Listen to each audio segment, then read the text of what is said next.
안녕하세요. 광교곰입니다. 오늘 아침에 드디어 둔촌주공 당첨자 발표가 있었고요. 또 미국 FOMC의 금리 인상도 있었습니다. 둘이 아무 관계 없는 것 같지만 사실 관계가 많죠. 하나하나 분석해 보겠습니다. 일단 둔촌주공은 하여튼 예상보다는 조금 부진했지만, 하지만 이제 대부분의 평형이 결국 1순위 당해에서 마감이 된 겁니다. 이제 혹자들은 또 이제 언론에는 미달된 것처럼 보도된 것도 있지만은, 그거는 예비 당첨자를 500%를 채우지 못했다는 거죠. 과거에는 예비 당첨자가 없었던 경우도 있고 한 20% 정도만 뽑은 적도 있는데, 지금은 제도적으로 그 예비 당첨자를 500%를 뽑기 때문에 예비 당첨자를 못 채웠다고 사실은 미달은 아닌 거죠. 일단은 39A부터 보면 39A는 1순위 기타 26점도 당첨이 됐습니다. 근데 이게 이제 541명을 모집하는데 1순위 해당 또는 당해라 그러죠. 당해에서 560명이 청약을 했습니다. 근데 아마 일부 부적격자가 있는 것 같습니다. 그래서 그 일부가 1순위 기타까지도 넘어왔고, 또한 이제 커트라인이 1순위 기타 26점까지 내려왔습니다. 근데 이거 몇 명 되지 않기 때문에 사실 크게 의미는 없고요.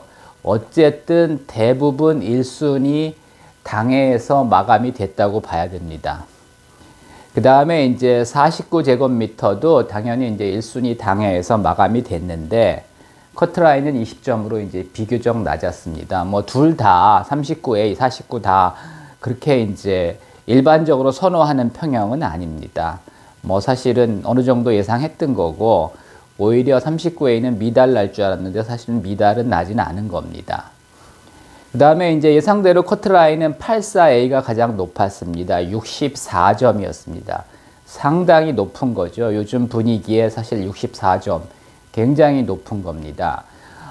작년에 있었던 이제 고덕 강일 같은 경우 거의 68점, 69점 정도가 커트라인이었는데, 이제 고덕 강일은 이제 공공택지다 보니까 분양가도 싸고 경쟁률도 이제 높을 수밖에 없었고요. 또 이제 당시에는 분양 열기도 굉장히 뜨거웠습니다. 그래서 분양가가 굉장히 중요합니다. 분양가가 시가보다 2, 3억 싸다면 사실 안 할 이유가 없는데, 당시에는 고덕 강일 같은 경우는 시가보다 적어도 한 5, 6억 정도 쌌기 때문에 로또 청약이었죠. 근데 이제 지금은 아파트 가격이 하락하는 시점에서 사실은 시가보다 비싼 건 아니지만 차익이 크지 않아서 이제 청약들을 많이 안 했는데도 불구하고 84A는 그 구조는 84A가 상당히 좋습니다. 근데 커트라인이 64점 상당히 높은 거죠.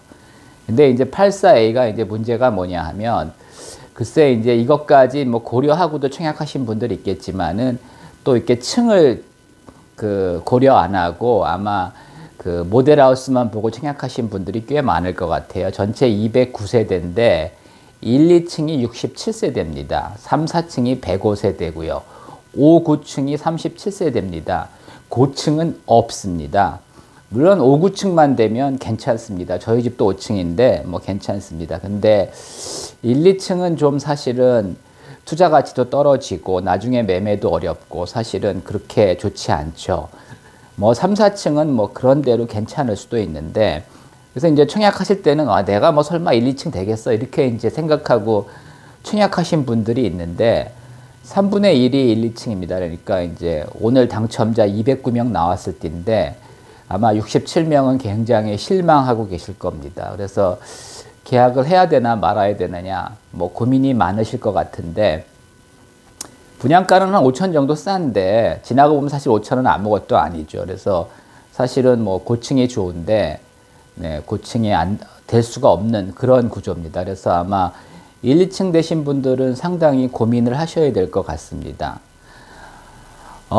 또 이제 이렇게 경쟁률이 낮은 거는 전매 제한 8년, 실거주 의무 2년이 이제 결정적인 역할을 미쳤고요. 또 이제 12억 초과는 이제 중도금 대출이 안 된다는 문제도 있습니다. 그러니까 중도금 대출이 안 될 경우 뭐 사실 적어도 한 7, 8억 정도를 가지고 있어야 되는데 뭐 7, 8억 현금 가지고 있는 그런 무주택자도 있겠지만은 사실은 뭐 현금 7, 8억 있으면 이미 집 샀지. 물론 뭐 사람마다 이제 사정이 다르고 또 이제 취향이 다르기 때문에 뭐 7, 8억 가지고 있어도 이제 무주택자도 있긴 있습니다. 근데 7, 8억 정도 가지고 있는데 아직 무주택자이신 분들은 특별한 뭐 사정이나 아니면 뭐 이유가 있는 거죠. 그래서 이것도 사실은 상당히 큰 문제고요. 사실 이렇게 이제 둔촌주공이 청약이 부진하게 된 가장 큰 이유는 이제 금리 인상이죠. 우크라이나 전쟁으로 지금 물가가 많이 오르고 있고 물가를 잡기 위해서 미국이 금리를 올리고 있습니다. 오늘도 결국은 0.5% 올려서 4.5%가 됐습니다. 이건 사실은 도매금리, 기준금리다. 그래서 이제 소비자들이 빌리는 금액은 여기에 이제 은행 마진 2%를 더해야 되는 거죠. 그러면 뭐 그 소비자들이 빌릴 수 있는 금리는 뭐 6에서 6.5가 된다는 거고, 하여튼 뭐 요번에 계속 이제 자이언트 스텝을 하다가 빅 스텝에 멈추긴 했지만은 결국은 이제 5%까지 인상이 될 것 같고요. 또 이제 미국이 올리면 한국도 올릴 수밖에 없는 게 안 올리면 그 달러가 빠져나갑니다. 그래서 결국은 비슷한 수준으로 맞출 수밖에 없는 거고, 현재 한국의 기준금리는 3.25%인데 한국도 한 4%까지는 올릴 것 같고요. 그렇다면은 여러분들이 이제 빌릴 수 있는 금리는 적어도 5.5%, 보통 6%가 된다는 거죠. 그래서 뭐 굉장히 지금 이제 청약도 뭐 주저하고 계시고 또 이제 매매는 뭐 전혀 안 하고 계신데, 오히려 이제 사실 가장 운이 나쁜 사람들은 지금 입주하는 사람들입니다. 그러니까 저금리 때 청약해서 지금 뭐 그냥 새집 입주하는 꿈에 부풀어 있었는데 갑자기 지금 기존 집도 이제 빠지지도 않고 또 전세도 안 빠지고 또 이제 대출 받으려니까 이제 대출금리 엄청나게 비싸고 이런 상황입니다. 근데 지금 청약하시는 분들은 어차피 2년 후에, 빨라야 2년 후에 입주하기 때문에 그때는 상황이 상당히 달라질 수 있습니다. 그래서 뭐 돈이 워낙, 그러니까 주택 취득자금이 워낙 부족하다면 사실 계약 안 하시는 게 맞지만 웬만하다면 계약하시는 게 맞습니다. 2년 후에는 달라질 거고요. 저는 뭐 당분간 고금리가 계속될 걸로 보지만 23년 하반기 이후에는 내년 하반기죠. 내년 하반기 이후에는 다시 하락할 수도 있다고 봅니다. 물론 뭐 시간은 조금 더 걸릴 수도 있겠지만은 하여튼 지금 전 세계가 미국도 마찬가지고 한국도 마찬가지고 결국 금리라는 거는 물론 이제 정부나 중앙은행이 조정을 하지만은 돈을 빌리려는 사람과 빌려주려는 사람들이 이제 만나는 곳에서 금리가 이제 형성이 되는 겁니다. 이제 그게 시장 금리죠.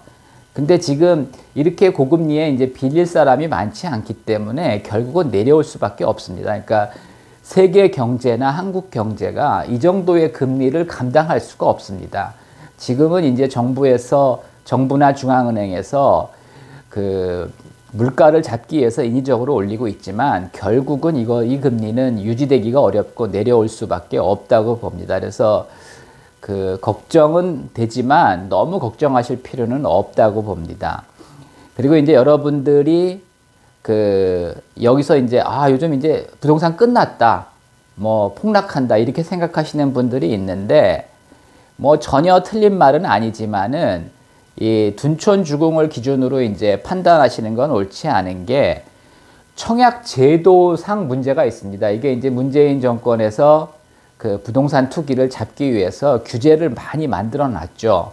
그래서 결국은 이거는 둔촌주공 같은 경우는 결국 100% 가점제이기 때문에 무주택자만 청약할 수 있었고요. 또 1순위 당해에서 마감이 안 될 경우만 이제 1순위 기타가 청약을 할 수 있었는데 1순위 당해에서 거의 다 1대1이 넘었죠. 그래서 유주택자는 청약 기회조차 없었습니다. 그리고 1순위 기타도 청약은 가능했지만 당첨 기회가 거의 없었습니다. 여기만 몇 명, 여기만 몇 명 지금 당첨된 겁니다. 무슨 얘기냐 하면은 지금 이게 청약 제도상의 문제로 인해서 그 돈 있는 사람, 대부분의 사람들은 사고 싶어도 못 사고 청약하고 싶어도 못 했다는 겁니다. 그래서 이제 일부 무주택자에게만 기회를 줬는데 결국은 이렇게 이제 미달은 아니지만은 부진한 청약 결과를 냈던 거고요. 그 집 살 사람들은 무궁무진하게 많다는 겁니다. 지금 그 청약 기회만 주어진다면. 그래서 사실 그 84제곱미터 같은 경우 분양가가 13억인데 무주택자가 갑자기 이렇게 그러니까 13억이 있었다면 이미 집 샀죠. 근데 그 무주택자가 갑자기 이렇게 고가주택을 사기는 어렵습니다. 그렇게 본다면은 사실은 이게 이제 제도적인 문제 때문에 그런 거고 지금 뭐 계속 뉴스가 나오고 있죠. 종부세도 완화하고 청약제도도 완화하고 취득세도 완화하고 양도세는 이미 완화됐고 뭐 이런 뉴스들이 계속 나오고 있습니다. 그래서 지금 하여튼 그 제도가 또 바뀌고 있기 때문에 그 내년 이맘때는 상황이 뭐 확 달라질 수가 있습니다. 그래서 너무 그렇게 현재 상황만 가지고 판단하지 마시고 길게 보시고 판단하시기 바랍니다. 이상입니다.